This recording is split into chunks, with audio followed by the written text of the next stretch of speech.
umuulan, di ba? So, hopefully, hindi po siya pagka pupunta na po kayo ng rooms, mga designated rooms nyo po, dadali po yung mga gamit, then babalik po tayo dito. Ano po? Sana tumigil na yung ulan. Yeah.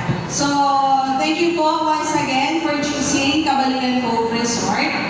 Last time, andito rin po ang The Church of Jesus Christ na Latter-day Saints. So, andito po ulit kayo ngayon. Pero ibang yan, so iba, ano naman. So, i-discuss ko lang po, mabilis lang po ito, yung house rules po natin. Actually, ang standard check-in po talaga natin is 2 p.m. Pero, syempre, malakas po kayo sa amin, so pwede po kayo.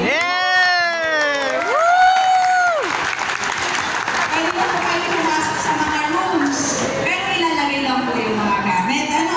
Wala pa po matutulog sa room. So, babalik po tayo dito after mailagay yung gamit. So, yan. So, ang standard check-out naman po natin is 12 noon tomorrow. So, one night stay lang. Sayang. Medyo maiksi yung stay ka dito. So, one night stay lang tayo. Ang check-out po natin, standard check-out is 12 noon po. Yan. So, yung stay nyo po dito is may kasama na pong breakfast. So, actually, meron din po kasama pool access. Yan. So, yun po, babanggitin ko lang, yung breakfast po natin is to be served tomorrow, 6 a.m. po, dito sa function hall. So, mag-start po siya ng 6 a.m. until 10 a.m. So, yun, wala naman po siguro magluluto. Kaya, bawal po magluto sa room. Ano po? Bawal magluto, smoking sa room. Ako, yung mga naniligaw nyo, siguro mababait naman lahat na nandito. Yes!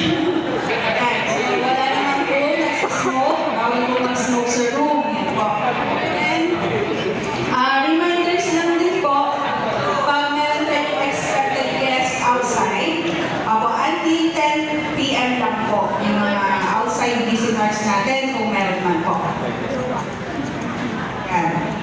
So, babanggitin ko lang din po, meron tayong safety deposit box sa front office. Kung meron kayong valuables na gusto may ipatago sa amin, that's free of charge sa front office naman po.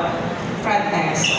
Siyempre po, yung mga valuables po natin, ingatan na lang po natin kasi any loss or damage, hindi po sasagutin ng resort. So, yun po, responsibility po natin na ingatan po yung mga gamit po natin.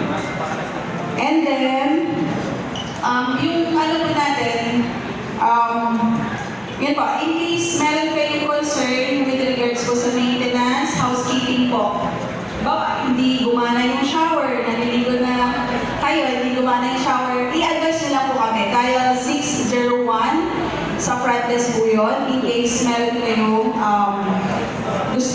kung meron mang for repairs or sa with regards sa maintenance, i-ask nila po sa front office. We are 24 hours open sa front office. So, yun lang po, i-discuss lang po namin yung mga, yung mga naka-designate sa rooms, mga names nyo po kung saan po kayo room naka-assign. And then, i-guide na lang din po namin kayo sa bawat rooms. Meron tayong mga, rooming guards na pwede mag-assist sa inyo, yung aming bellman. So, in case, naka-assign po kayo, kasi we have, 6 types of rooms. So, kung ang na-assign sa inyo is deluxe po, deluxe, junior suite, tsaka executive suite. Junior suite at tsaka deluxe room, dito lang po yan sa phase 1. Sa phase 1. And then, all rooms na nasa phase 2 naman, we have deluxe superior, junior superior, tsaka family suite.